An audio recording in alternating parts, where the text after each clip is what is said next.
Medical college చుట్టూ చూస్తే medical కాలేజీలు 60 కిలోమీటర్ల రేడియస్లో 9 మెడికల్ కాలేజీలు ఉన్నాయి.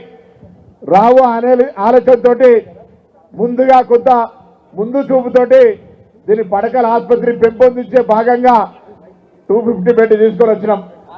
ఇవాళ పెద్దలు రాంగ దామన్న ఇది వారాహి నవరాత్రోత్సవాలు, మీరు అమ్మవారిని ఆశీర్వదిస్తారు. మీరు ఎప్పుడు నేను కూడా వారాహి నవరాత్రులు అమ్మవారి ఎల్లవ్వ తల్లి ఇక్కడనే నిన్న కూడా బోనాలు శురువైన ఇలా మీ మాటతోటి వీళ్ళకి మామూలుగా అర్థం కాలే.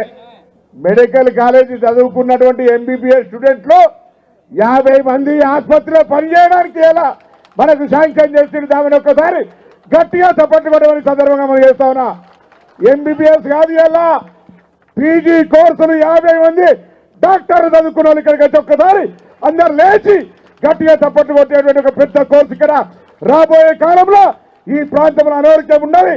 ఇన్ని 250 పడకల ఆసుపత్రిని 50 మంది ఎంబీబీఎస్ చదువుకునే డాక్టర్ల పర్యవేక్షణలో నేనైతే హృదయపూర్వకంగా ధన్యవాదాలు తెలియజేస్తా ఉన్నా మనస్ఫూర్తిగా. ఎందుకంటే ఈ ప్రాంత ప్రజలు నన్ను ఆశీర్వదించారు.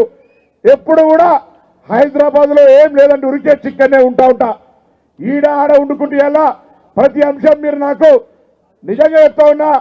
ప్రతి ఒక్కరు కూడా నన్ను ఒక చిన్న తమ్ముళ్లాగా చూస్తే 50 ఏళ్ళు వచ్చినా కానీ పిల్లల లెక్క కనబడతా. కాబట్టి నన్ను పొట్టిగున్నా అందరూ సొంత తమ్ముళ్లాగా చూసి ఎలా ఇన్ని కార్యక్రమాలు చేస్తూ ఉన్నారు.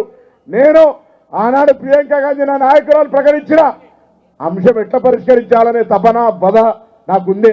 ఎలా 50 పడకలతో 50 పీజీ సీట్లను ఇచ్చే చరిత్రలో హుస్నాబాద్ ప్రజలు మిమ్మల్ని మర్చిపోరు అనే మాట కూడా ఈ సందర్భంగా మనం చేస్తా ఉన్నా.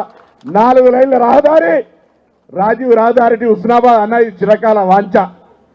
ఇట్లా అడుగు పెడితే జిల్లా కేంద్రంలో పడతాం.